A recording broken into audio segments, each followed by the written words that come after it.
ก็คาดคิดว่าเนี่ยนั่งกินข้าวอยู่ร่มแบบนี้เอ้าพี่น้องเลยจะเป็นยังบ้าเนี่ยเฮ้ย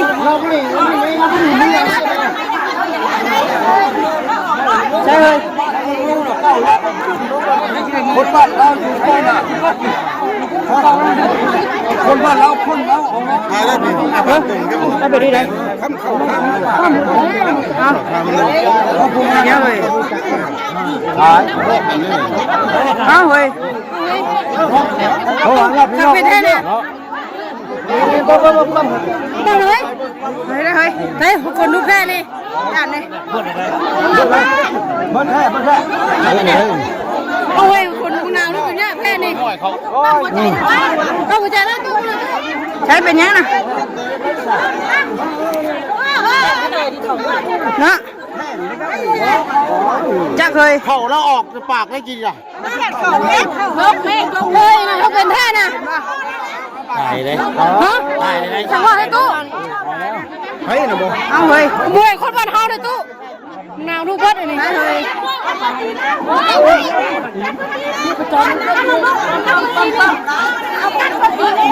สั่งกินแท้เนี่ยได้เลย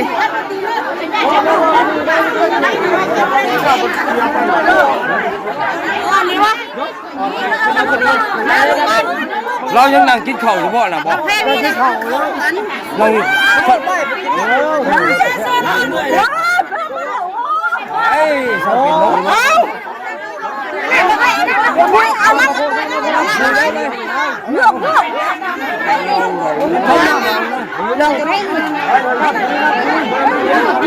แขกคนบ้านพี่นะจ๊ะเราเมื่อแล้วเราเมื่อแล้วเราเมื่อแล้วเราเมื่อแล้ว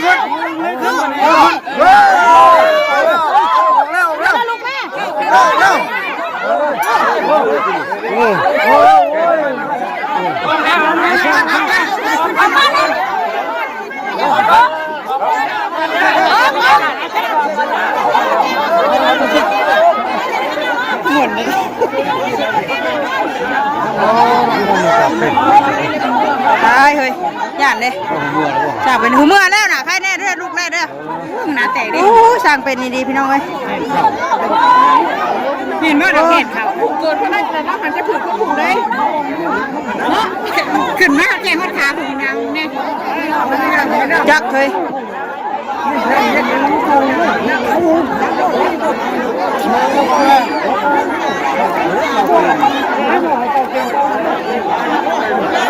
กำลังมันกินข้าวอยู่ดีๆบ่เนาะย่านนะร่มตึมรถจักสิแม่นยังแต่งขันแต่งยังยอมแล้วด้วย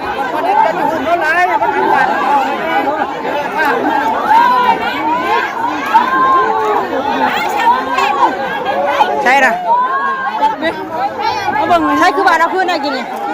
เอาหน้าห้องเราอีกอยู่บ้านเราลูกอีกจัก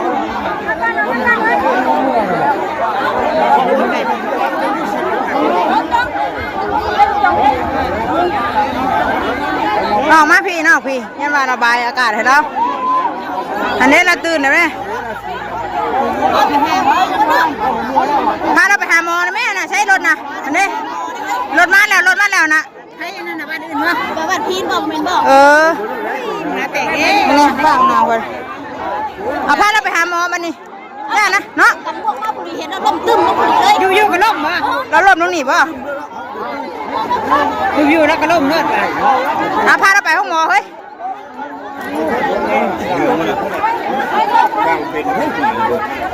จะเข้าอยู่ต้องใช้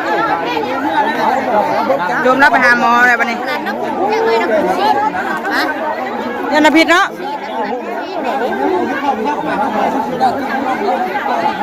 เอาเพิ่นไปห้องหมอก่อนพี่น้องเลยเนาะโอ้ยสิได้คนเฮาเอาหมอนไม่แล้วเลยใช้หมอนจะเอิ้นบอกพาอะไรเจ้าเพื่อนเพิ่นเนี่ยเสือนะหันหน้าเห็นแล้วนะ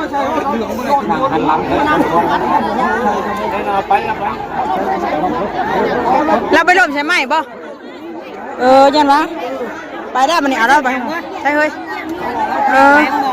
เอาเพิ่นเอาพาไปนำโชว์ห้องหมอเลยพี่น้องเอ้ย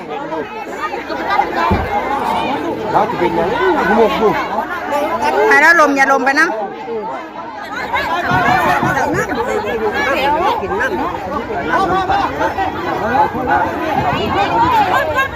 ไปปล่อยเด้อแม่นบ่เนาะย่านเลยบ่แม่นดอกจักว่าเป็นหยังของเราเนาะจะมีแหละพี่น้องเอ้ยจักสิแม่นหยังจะเห็นได้ด้วยบ่จะเห็นแล้วลมบ่พอแล้วบ่ได้กินแต่เสียหูมันคือกันข่อยกับมอดจะนั่งกินข้าวกันลักสิย่อข้าวพี่น้องเอ้ยเนาะกูละคนก็มาแข่งข้าวเด้แม่นักแข่งข้าว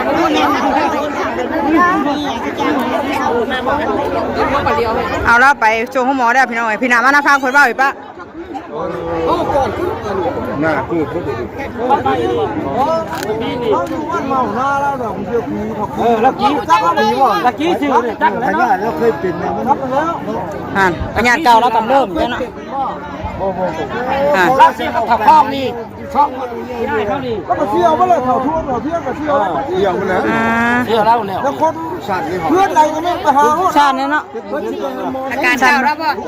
จักเลยเราเคยเป็นอยู่บ่ที่ใดแล้วบ่เขาจักแล้วดีบ่เป็นยังจักแล้วเนาะบันเป็นสิแล้วคนเฮาน่าจนเดืองเนาะจนซีดบ่เนาะพี่น้องเอ้ยเนาะว่าแค้นข้าวกับบ่แม่นเนาะกะมูยันน่ากำลังสิกินข้าวข้าวปากแค้นมาแล้วบ่แม่นหรอกแค้นข้าวแม่นเรากำลังนั่งกินข้าวอยู่หน้าตาแล้วก็เหลืองพี่น้องเอ้ยยันจักสิแม่นยังทั้งตาบ่เห็นเนาะว่าแล้วก็ได้ก็ดีๆอยู่สิได้คนเฮาตื่นมื้อเช้าเห็นหน้าจังว่ายังพี่น้องเอ้ยเพิ่นตอนนี้ก็เพิ่นยังนำตัวไปส่งห้องหมออยู่เนาะใครก็แตกตื่นอยู่ในงานบุญพี่น้องเอ้ยบ้านนี้เอ้าได้ยากดีแล้วนั่งอยู่นี่แหละเนาะเมื่อกี้เนาะนึกว่าแล้วล่มใช่ไหมใช่ตอกกระบอกได้เนาะ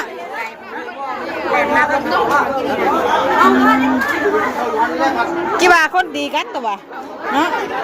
กลัวมันมือมันตีนบ่ให้นั่งไกลแล้วจ้ะประตูนั่นนั่งไกลแล้วกี่ว่าประตูนี่อะไรกัน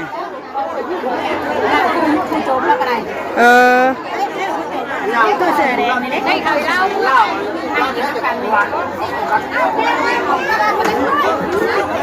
มาพังเราเปล่าดิ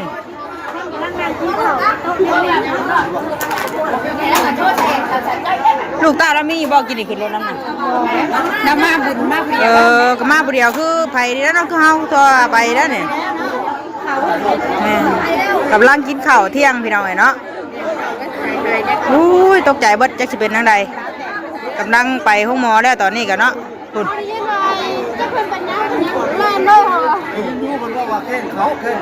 โอ้ผมว่าแค่ข่าวอะไรเราว่าแค่ข่าวว่าบ่ได้ยินเขาว่านะเนาะไปกับบ่ได้ทางเหมือนเราเรานั่งโต๊ะเดียวกัน3คนเราทุกคนนี่เราเห็นเราบอกอยู่นี่มาฟัง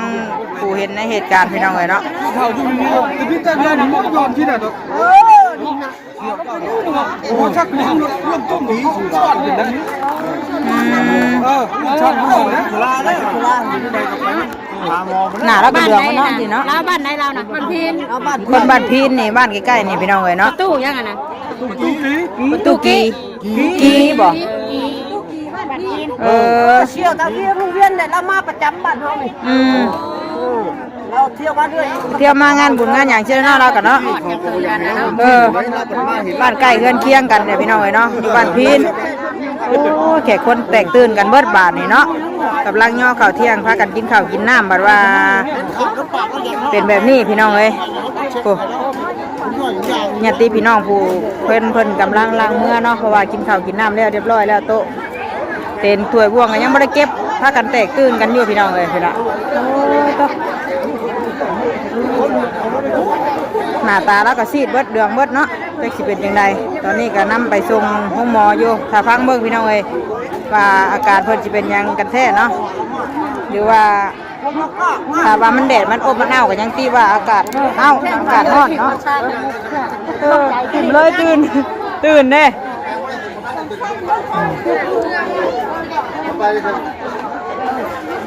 ไปเฮ้ยเราโทรหาใครสัมภาษณ์ได้เราอยู่ในเหตุการณ์ว่าเราอยู่ในเหตุการณ์นี้เรานั่งโต๊ะเดียวกันเอาไปห้องหมอเลยค่ะแจ็คสิเป็นอะไร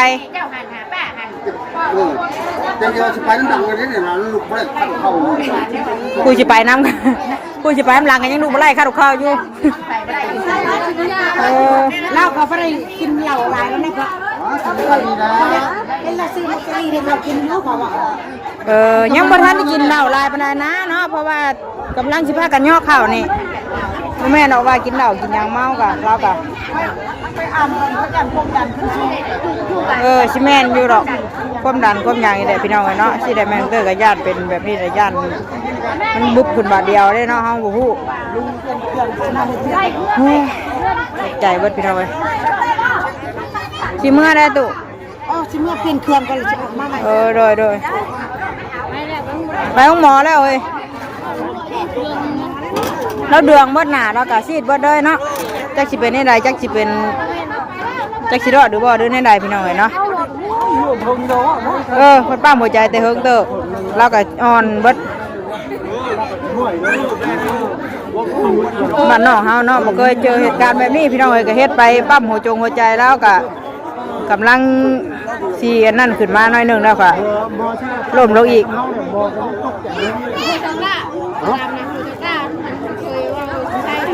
โอ้ปั๊มหัวใจมันกันไม่ค่อยบ่ปั๊มข่อยบอกว่ามาเบิ่งจับปั๊มหัวใจชีพจรรับเนี่ยคนลุกทั้งเราทั้งคนลุกผู้เล่ากับเนี่ยขนาดผู้พังยังคนลุกน้ำอ่ะแต่ว่าชีพจรแล้วมันบ่เต้นแล้วมันพมมันอย่ามันแน่นขึ้นแล้วเนาะมันแล้วไปมันเสียแล้วมันตกใจเนาะแล้วว่าน่ะเนาะตรงนี้ไหนเนาะเบิกการแล้วค่ะตอนแรกเสิรอดบ่รอดแล้วพี่น้องเอ้ยเนาะตอนนี้ก็เพิ่นนำไปส่งห้องหมออยู่ปั๊มเราไปเลยเราขึ้นมาแล้วบัดนี้จับเบิ่งนึงชีพจรแล้วบ่เต้นสมอยแล้วงาบขึ้นได้เด้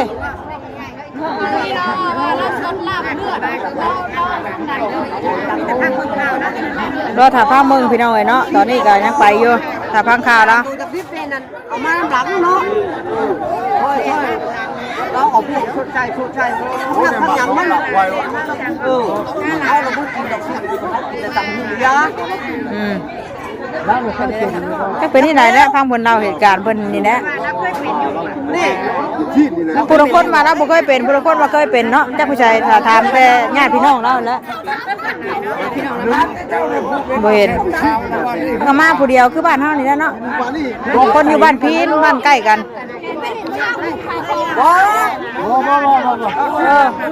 คุณน่ะเราก็สิไปเยี่ยมเลย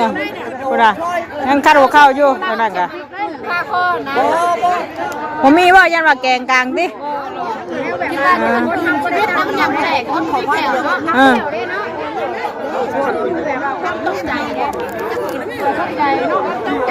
ตกใจเลยตกใจเลยเนาะนั่งกินข้าวอยู่เนาะคิดว่าเพิ่นคือว่าจับมัดดินึกว่าคนให้กันตีกันสิเนาะโอ้พี่น้องเอ้ยปลาให้ปลาคนจุดแปลนเบิดน่ะเนาะผู้ลังเมื่อกับมีผู้นั่งกับมีท่านั่งกับมุ่นตีนเลย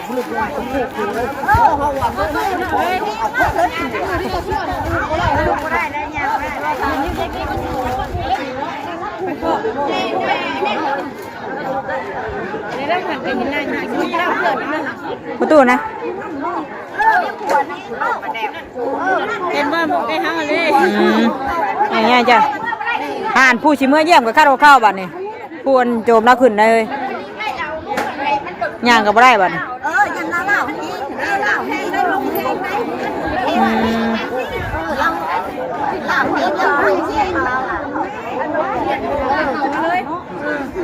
ไปเฮ้ย วันเท่าไรบุญย่านเลยใช่หรอแตกตื่นเมื่อมาแก่คนก็แตกตื่นพากันเมื่อเบิดเลยพี่น้องเอ้ยพอดีย่อเข่าตอนเที่ยงพอดีเนาะพอดีกับกำลังคนกับกำลังกินข้าวกินน้ำพอเจอเหตุการณ์แบบนี้ภัยกับพี่ได้เบียกอยู่ได้พี่น้องเอ้ยย่านเนาะก็บรรยากาศก็ขึ้นฟ้าขึ้นฝนแน่บัดนี้จักจะแมนสร้างเป็นเนาะโอ้ยจักเราสิเป็นจังไดจักสิรอดจักสิบ่รอดได้พี่น้องเอ้ยก็ถ้าพังข้าวแล้วเนาะนี่พังหน้าบ้านหน้าเฮือนนี่ของบุญของทานเพิ่นโตจนบางเบิดเลยแก่คนกับเมื่อเบิดเลยเนาะเมื่อได้ผลการตกใจเนาะใครก็ย่านว่าฉันเนาะว่าแต่เพิ่นแต่โตได้เหยมางานแบบนี้เกิดว่าดึงมอนออกมาปะดึงออกมาจักเป็นที่ไหนเราก็อ้อนรั่วอยู่นะตุ้ยจักสิเป็นที่ไหนเพิ่นเอาไปห้องหมอเลยช่วงสั่งก็ได้จักที่ไหนคำว่านั่นน่ะเนาะหาลูกเต้าแล้วบ่ตามนักขึ้นไปกับลูกไอ้ตัวที่นี่ที่ไหนบ่มีนะว่าบ่ได้ว่าอยู่น้ำหนีได้คือบ่มีลูกแล้วเนาะแล้วก็มาผู้เดียวคือกับพวกเฮาทั่วไปใช่เนาะมาบุญมาศีลหันเจ้าขวัญเนี่ยเนาะเป็นบุญของท่านเกิดแล้วมาเมื่อเพื่อนเฮ็ดพวกเราเนี่ยล่ะเป็นคือบุญของกรรมเนี่ยมาเฮือนบุญไม่ใช่แล้วอันเป็นทุกข์เลยถ้าช่างเป็นเนาะ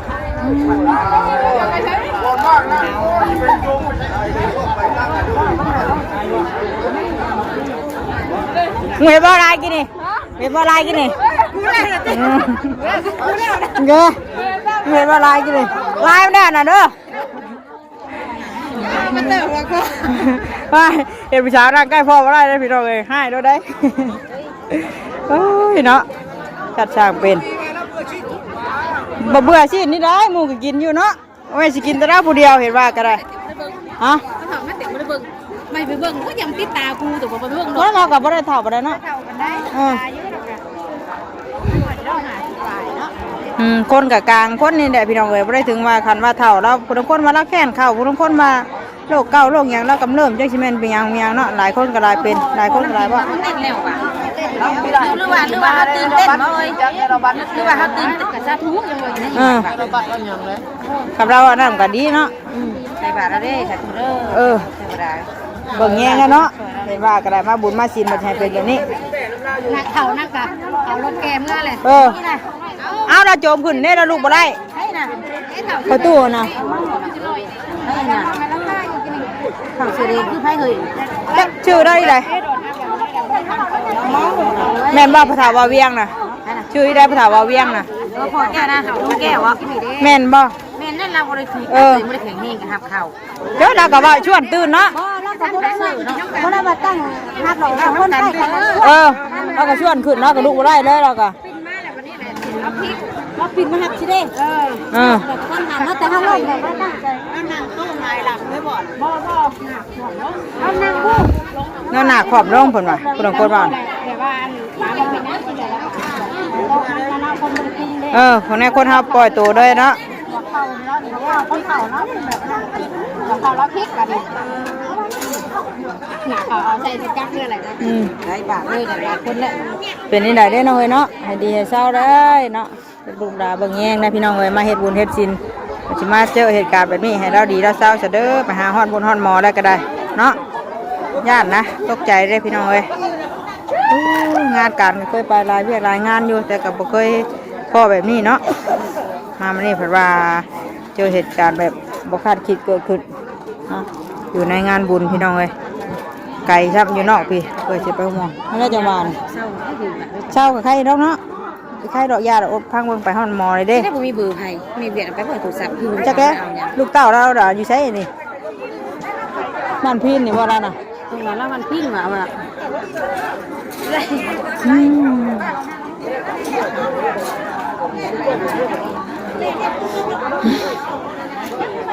ไปใส่พี่น้องเลยเนาะคนแต่งเอิ้นขันบอกที่สิเป็นหยังยันทางตาบ่เห็นเนาะแบบนี้แหละเฮาก็ได้ แดดพุ่นแดดพี่มีใส่กับมีของข่อยนะ ตั้งเลขเอาไปว่าเฮ้ย2 3 4แล้วก็พอนี่ไปพอน้ำพิงน่ะ บ่พอน้ำพิงไม่ได้ไปมีผู้ชายได้มีนั่นได้เพิ่นไป มาไม่มาใช่รถออกเลยเนาะผมว่าวันเขาง่ายเนาะเขาเป็นคนข่าวง่ายห้องกันแท้เขาได้บ่ได้เราสรุปนะคะเป็นลมเราอยู่ในบ่บ่ได้ถ่ายไปพุ่นกินรถกินรถกินรถได้คำใหญ่รถยาแล้วไปพี่น้องเลยเนาะขอให้เราปลอดภัยเนาะไปฮ้อนบุญฮ้อนหมอแล้วก็เป็นจังไดก็เบิ่งกันเนี่ยถ้าฟังข่าวเราต่อไปพี่น้องเลยว่าเราสิเป็นอะไรเนาะนี่ก็ไปหาหมอแล้วทางเฮากับคนก็แตกตื่นเมื่อกันจนเบิดพุ่นน่ะเนาะบรรยากาศกับคนสิตกพี่น้องเอ้ยขึ้นผ้าขึ้นคนน่ะเมื่อกี้นี่กับฝนลงเม็ดงานนี่กับแปลกเลยพี่น้องเลยเนาะเพราะว่ารุ่นรัสเซียนั่นก็คืนนั่นกับฝนตกแห้งแต่ว่างานบุญแล้วก็คนก็สิตกอีกเนาะแล้วก็มีเหตุการณ์แบบนี้เกิดขึ้นอีกบ้านนี้จากสิได้เลยแหละแต่ฟังข่าวพี่น้องเลยเนาะตอนนี้ก็อยู่ในระหว่างรอท่าทางเพิ่นไปหาหมออยู่บ้านใกล้กันเดี๋ยวเนาะจักหน่อยก็4 บ่ายโมงแล้วตอนนี้ก็12 โมง50 48 19 50เลยหน่อยกันเนาะทางยอข่าวยอน้ำได้เรียบร้อยคือได้ไปหาทางเสือร่างบวงเสือมูกันบัดนี้คนน่ะไปใช่พี่น้องเลยเนาะยำคาอยู่เนาะยำคาคออยู่นะมึงเนี่ยเข่ากระจักถ้าเป็นยากระจักเข่าแล่นเลยวะตื่นเนี่ยจักคนเข่าห่อเข่าแล่นไปเลยพี่น้องเลยยาเลยไม่ได้กินนอกเข่าเลยบัดนี้ไปฉันเดี๋ยวจบคลิปก่อนเด้อปลาดุงเลยหาเก็บเถื่อเก็บบวงท่อนบวงเสือมูก่อนเนาะล้างเถื่อล้างบวงก่อนเดี๋ยวไปพอกันอีกคลิปหน้าถ้าแจ้งพี่น้องว่าถ้าอาการประตูคนสิเป็นแนวใดเนาะว่าสิเศร้าบ่ด้วยสิเป็นยังไงค่ะถ้าเบิ่งถ้าสู้ร่วมกันอีกเทื่อนึงเนาะอันนี้ก็ไปเดี๋ยวแม่ก็จบคลิปก่อนสวัสดีกันทุกคนอย่าดีไม่แห้งขอให้ประตูคนปลอดภัยพี่น้องเนาะโดยไปแล้วสบายดีคนไปสิตกเลยโคตรเอาเนี่ย